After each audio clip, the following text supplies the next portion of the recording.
ఆ మాజీ ముఖ్యమంత్రి కొడుకు అంటుంటాడు, జూబ్లీ హిల్స్ ఎన్నికలు జరిగేటప్పుడు ఇది మా రెఫరెండం అన్నాడు. అక్కడ జూబ్లీ హిల్స్ లో కర్రు బాగా ఎర్రగా కాల్చి వాత పెట్టారు. గ్రామ పంచాయతీ ఎన్నికలు మాకు రెఫరెండం అన్నాడు.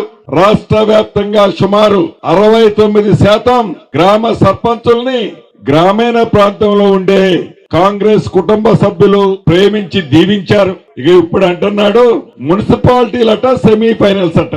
ఈ సెమీఫైనల్స్ లో అతను గెలుస్తుడట.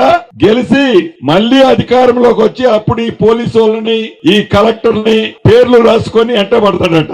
ఒక్కసారి ముఖం అద్దంలో చూసుకో. ఒక్కసారి నువ్వు మంచం మీద పడుకొని ఆలోచిస్తే ఏ ఉద్దేశంతో మళ్లీ నేను తిరిగి అధికారంలోకి వస్తానని ఎట్లా కలలు కంటున్నావో నీకే అర్థమైతుంది. నీ సెమీఫైనల్స్ ఆట మా భూపాలపల్లి మా అన్నున్నాడు. నువ్వు ఆడతావా, నీ తొత్తులు ఆడతారా? ఇక్కడ ఆడు, ఏం గెలుస్తావో చూద్దాం, అప్పుడు మాట్లాడతా. ఇది రెఫరెండమే. నువ్వు అన్నట్లు వ్యక్తిగతంగా నేను నీకు చెప్తున్నా, ఈ మున్సిపల్ ఎన్నికలు కాంగ్రెస్ పార్టీకి నా వ్యక్తిగతంగా ఇది రెఫరెండంగా ఛాలెంజ్ ఇస్తున్నా.